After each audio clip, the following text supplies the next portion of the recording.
Hello, everyone. Welcome to our mini video on overdose prevention. This is a core patient safety skill for every clinician. My name is Jessie Gaeta. I'm an internal medicine and addiction medicine physician, and I've cared for patients at the Boston Healthcare for the Homeless program for more than 20 years. Much of my work has focused on caring for people with substance use disorders, especially those who are often disconnected from traditional healthcare. I'm about to tell you about one patient who I still think about because their death changed how I understand overdose prevention and my role as a clinician. A patient I still think about was a 23-year-old person admitted to the hospital for acute hepatitis B infection. This person had an active opioid use disorder that was treated successfully in the hospital with methadone. They recovered from hepatitis B and they were discharged on methadone, feeling really hopeful. Unfortunately, I was devastated to learn that this patient experienced a fatal overdose 10 days later.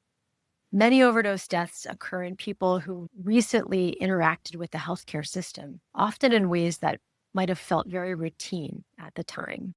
I'd like to cover a couple key topics in overdose prevention, including why this matters to all clinicians, understanding overdose risk, who is at highest risk and when are they at highest risk. We're going to talk about naloxone as a standard of care. We also want to review brief overdose prevention counseling with an example conversation. And we're going to talk about after a non-fatal overdose as a critical window. Let's start with why this topic matters to all clinicians. Overdose is one of the leading causes of preventable death in the US. It occurs across all care settings and specialty. Risk is often shaped by medical care, and prevention really fits within routine clinical workflows.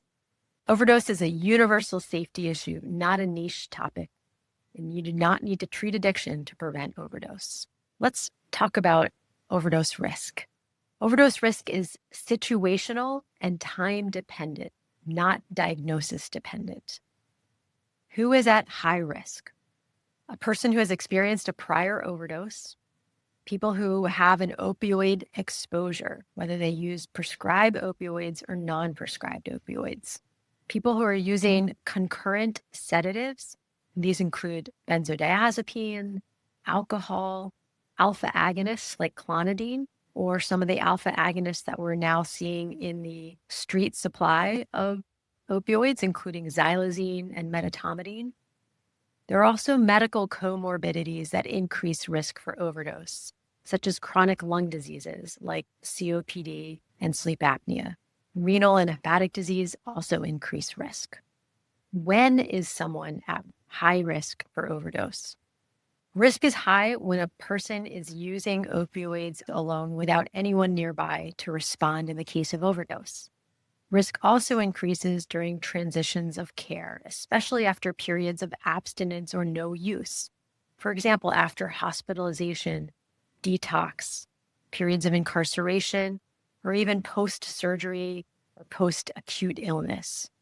The loss of tolerance makes previously safe doses dangerous. I'd like to just list some of the most common scenarios in which people experience fatal overdoses.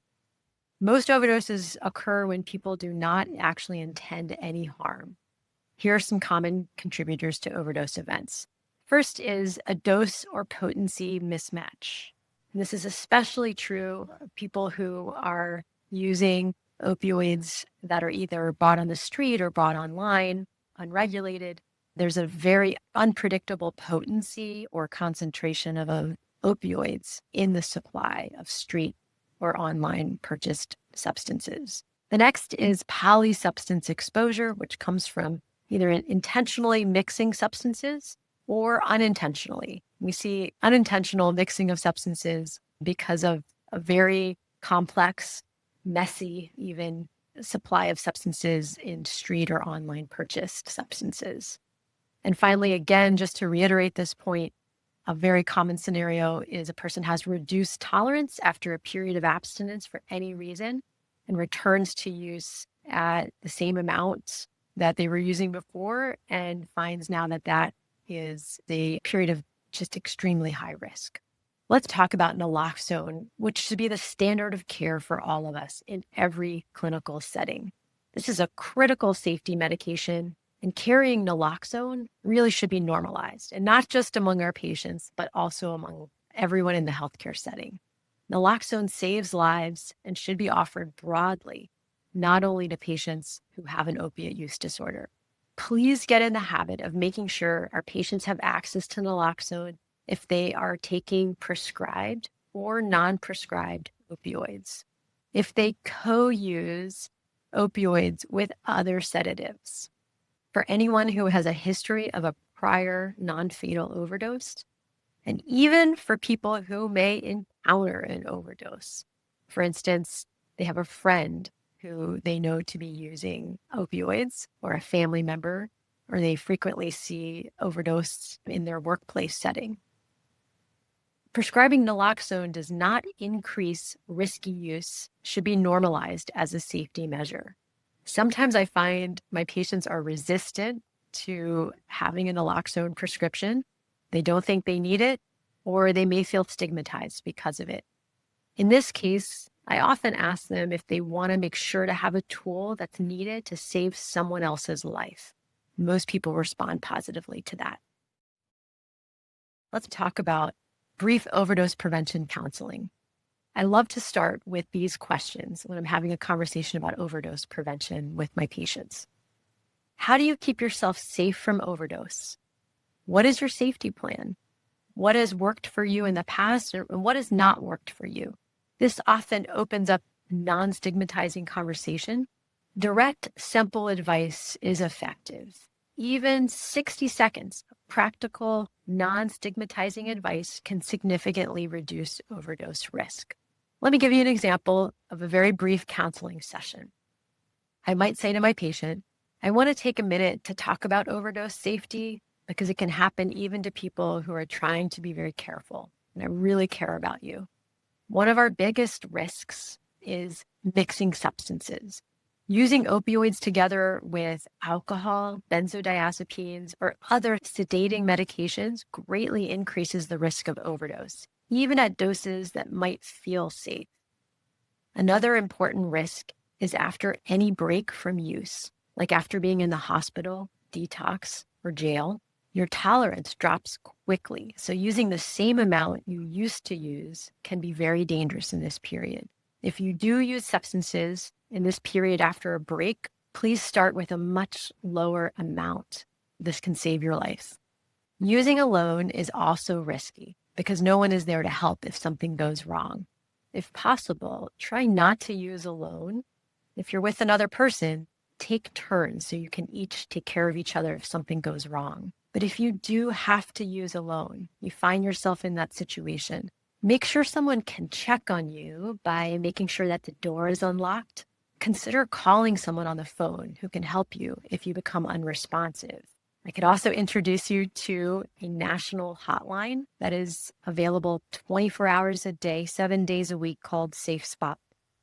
It is staffed by trained peer operators who'll help you make a safety plan when you're using substances in the moment. This service helps to quote unquote spot you while you're using drugs, and they can send help if needed. You can scan here to add Safe Spot to the contacts in your phone. In fact, let's do it together right now. And if you don't have a phone, at the very least, please have naloxone out next to you. Ask a buddy to check on you in a few minutes, or use in an area where people are at least passing by frequently.